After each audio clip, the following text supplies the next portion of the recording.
СОС Охрид бара итно запирање на градежните работи во Горица и спроведување на препораките од УНЕСКО. Син на украински мафијаш бил киднапиран на Бали. Се испитува распарчано тело. Реал Мадрид против Манчестер Сити во осми на финалето на Лига на шампиони. Еве што има друго ново.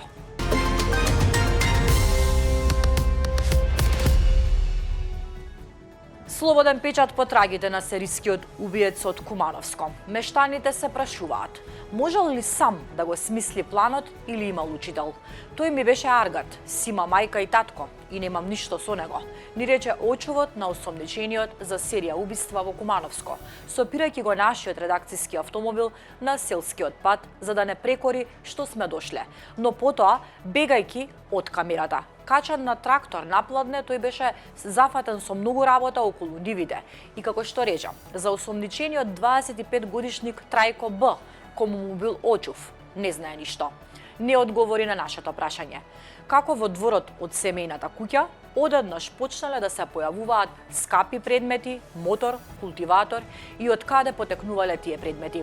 Вкупно 17.000 евра недостасуваат и од куќата на убиената 78-годишна жена во селото Челопек, од каде што почна истрагата. На терен беа Мирослава Симоновска и Методи Здравев.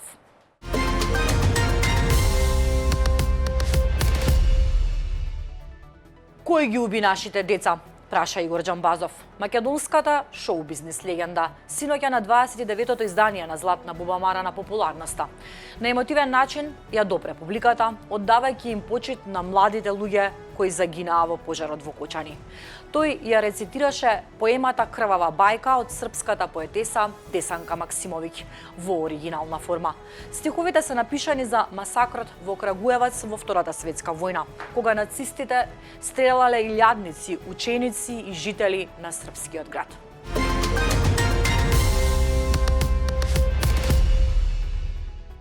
Ефимија Димовска, новата вршителка на должност, член на управен одбор, главен извршен директор на Развојна банка, е сопруга на долгогодишниот член на ВМРО-ДПМН Димитар Димовски. Димовска доаѓа на местото на Кире Наумов, долгогодишен кадар на СДСМ. Димовски на својот Facebook профил често објавува слики од настани заедно со премиерот Христијан Мицкоски. Сумирајќи ја 2025 година, тој постави слика заедно со премиерот и со потпредседателот на владата Беким Сали, објаснувајќи дека тоа е слика за добре дојде во тимот на новиот потпредседател на владата на Република Македонија, доктор Беким Сали.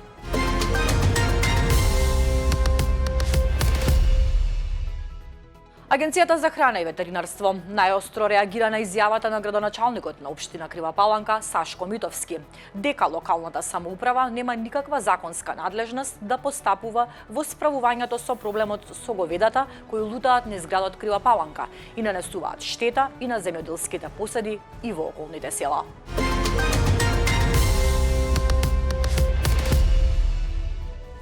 Секторот за контрола и истраги откри и спречи обид за криумчарење на 4800 пакувања од никотински кесички со вредност од 1,2 милиони денари. Против сторителот ќе биде поднесена кривична пријава заради сторено кривично дело криумчарење, казниво по кривичниот законник. Во предистражната постапка е утврдено дека стоката требало да биде предадена на лице за кое Царинската управа минатата година поднесе кривична пријава за прикривање стоки кои се предмет на криумчарење. Цигари без акцизни маркички и царинска измама.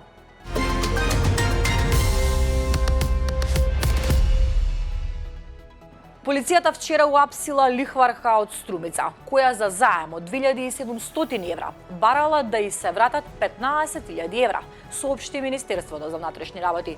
Според информациите, таа била фатена на дело додека примала 100 евра како месечна рата камата за лихварскиот долг.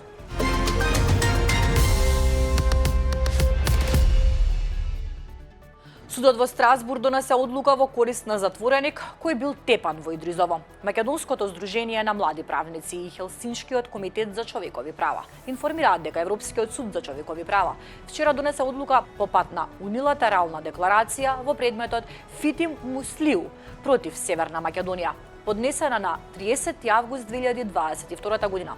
Предметот се однесува на настанот 3 август 2020-та, кога осудениот бил тепан од полицаец од затворот Идризово пред кантината. Како последица на нападот, затвореникот се стекнал со телесни повреди.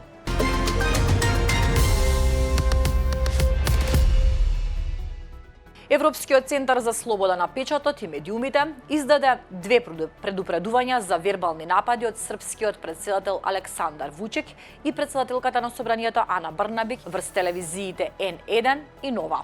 Во предупредувањето за Вучик се наведува дека тој вербално ги нападнал N1 и Нова за време на јавно обраќање. На 25 февруари, Независното здружение на новинари на Србија ги повика Брнабик и Вучик веднаш да престанат да ги таргетираат медиумите и новинарите и да се воздржат од изјави што предизвикуваат омраза и ја загрозуваат безбедноста на новинарите.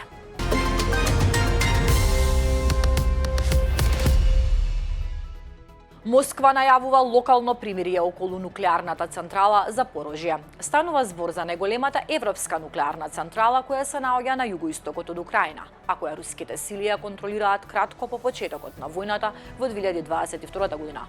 Нуклеарната централа моментално не произведува електрична енергија, но зависи од надворешно напојување, што е клучно за одржување на нуклеарното гориво да биде ладно и да се спречи евентуална катастрофална несреќа.